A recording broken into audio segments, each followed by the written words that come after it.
people think owning a steakhouse is hard, try running an animal rescue at the same time. Hello, my name is Rachel and I own a steakhouse called Steak to One with a passion for the strays. So dati, nung mga medyo bata-bata pa ako, nagkaroon ako ng existential crisis. Wow! This is after Steak to One na. Nasa QC Circle pa kami nun. So kaway-kaway sa mga OG customers namin dyan. Hello! Comment kayo below. So ayun, nag-isip ako, ito na ba yun? Ito na ba gagawin ko for life? Parang hindi ito yung purpose ko. May mga pag-ganon ako. Siguro mga nasa 23 to 25 years old ako nito. My gosh, more than 10 years ago. But anyway, gusto ko lang i-share na yung passion ko for the strays or for the animals didn't happen overnight. I got my love for dogs from my dad. Growing up, ang dami naming naging dogs. Mapa-Aspin, mapa-German Shepherd, mapa-Poodle. But nung 2016, when we started Steak to One sa Circle, ang dami ng strays nun. And I didn't think any much of it. Pag nakikita ko lang silang pumupunta sa amin, I make sure na meron silang kinakain or makakain. O parati kong bilin sa mga kitchen and sa crew ko, sa staff ko, sa dining, na dapat maglalabas sila ng food and water kapag nakakakita sila ng stray sa labas. And then, yun na nga, over time, nagpapakain ko. Tapos parang, dun ko na naiisip na, wow, ang sarap ng feeling. It's very fulfilling that I can help these strays. And then, nag-reflect ako na parang, oh my gosh, is this my purpose? Like,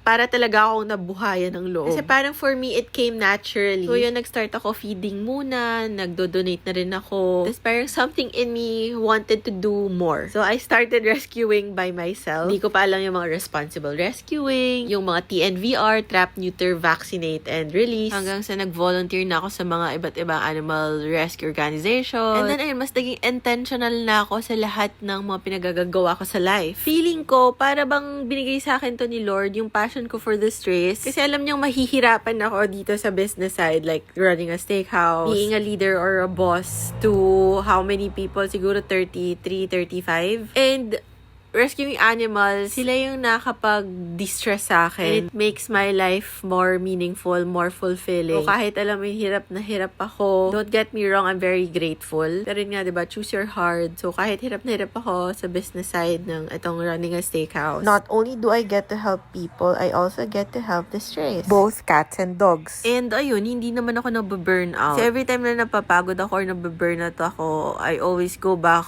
to my dogs or to my rescues. And they really give meaning to my life. Wow! Sobrang cliche, pero that's the truth. And since my business is tied to a cause, If I fail, et sana hindi naman, this won't only hurt me, but it will hurt the ones I'm trying to save. kaya bawal talagang mag-give up. Kaya kain lang kayo sa Steak to One. That's all. Thank you!